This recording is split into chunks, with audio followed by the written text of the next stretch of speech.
السلام علیکم ورحمۃ اللہ وبرکاتہ۔ میرا نام آصف ہے۔ میں رینیوبل انرجی انجینئر ہوں۔ بائی بورن میں مسلمان ہوں، اور الحمدللہ بائی ریسرچ بھی میں مسلمان ہوں۔ کچھ ویکنیسز آئی تھی کچھ سالوں پہلے، وہ مجھے اتفاق ہوا پڑھنے کا یو کے اندر، اور وہاں پہ میں اپنا مائنڈ جو ہے وہ کلیئر کر کے گیا تھا، کیونکہ اگر میں یو کے میں پیدا ہوتا تو ہو سکتا ہے میں کرسچن ہوتا۔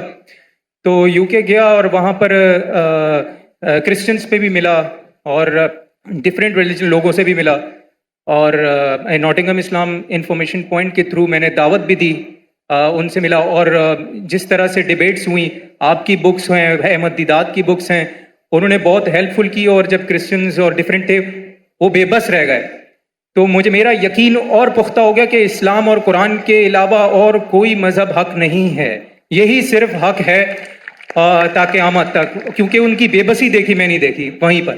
لیکن کچھ سالوں پہلے سر ایک شخص ہے، وہ بھی آئی پی سی سی احمد دیدات کے اسٹوڈنٹ ہیں، انہوں نے جو ابھی کلیم کیا ہے، آپ چاہیں تو میں اس کا نام بھی لے سکتا ہوں، انہوں نے کہا ہے کہ قرآن کی جو لٹرل میننگز ہیں، جو عربک ہیں، عربک میں آپ جب ٹرانسلیٹ کرتے ہیں تو اس کی جو لغت ہے اس سے ہی آپ کو قرآن کو انڈرسٹینڈ کریں۔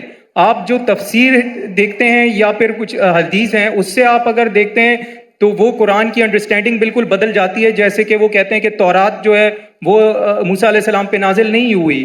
تو میرا کوشچن یہ ہے کہ پوری کی فاؤنڈیشن ہی جو ہے اس نے ڈسٹرب کر دی ہے، کہ جیسے اس نے کہا کہ مسجد اقصیٰ جو ہے وہ فلسطین نہیں ہے بلکہ وہ پیلسٹائن میں ہے۔ تو یہ جو انڈرسٹینڈنگ ہے کہ آپ کہ قرآن جو ہے وہ صرف قرآن سے ہی سمجھا جا سکتا ہے، کیونکہ وہ اللہ نے اس کی جو ہے ذمہ داری لی ہے، باقی تو مین میڈ لوگوں نے کتابیں لکھی ہیں ساری جو اس کا کلیم ہے۔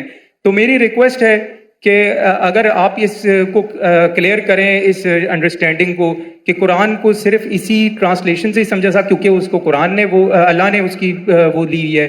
تو اور ریکویسٹ ہے کہ آپ سمجھ گیا بھائی، کب سے کھڑے ہوئے سمجھ گیا آپ سر میں سمجھدار ہوں میں، اور کس کے بارے میں بات کرتے ہو بھی جانتا ہوں میں۔ جزاک اللہ۔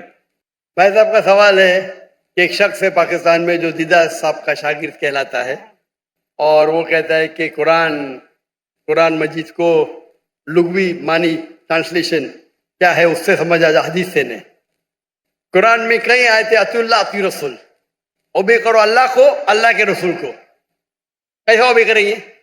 اللہ کے رسول ابھی زندہ ہے، ان کی ٹیچنگ زندہ ہے جی، انتقال ہو چکا ہے، انشاءاللہ جنت فردوس میں ملیں گے انشاءاللہ۔ تو کس سے پوچھیں گے آج کی تاریخ میں؟ یہ اللہ کا تو کلام ہے نا، جی، اطیعوا اللہ اطیعوا الرسول، obey Allah obey the messenger, کس سے پوچھیں گے؟ کدھر ہے؟ حدیث پوچھو ان سے، سمپل ہے۔ کوئی بھی اگر قرآن کا بیسٹ کامنٹری قرآن خود ہے اور اللہ کے رسول کی حدیث، دو چیز، قرآن خود اور اللہ کے رسول کی، یہ بیسک ہے۔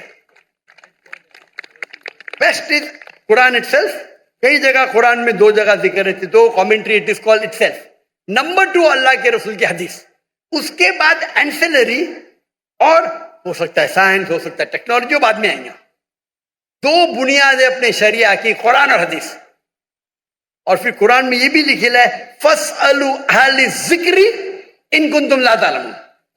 سورہ نحل سورہ نمبر 16 آیت نمبر 43، سورہ انبیاء سورہ نمبر 21 آیت نمبر 7، دو جگہ لکھا ہے۔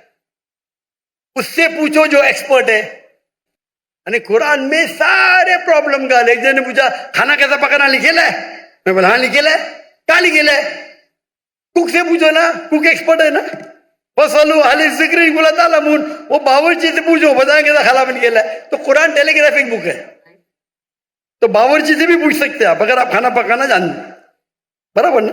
جی، تو قرآن کے اندر گائیڈ لائن دیے گئے، best is Quran itself, number 2 صحیح حدیث۔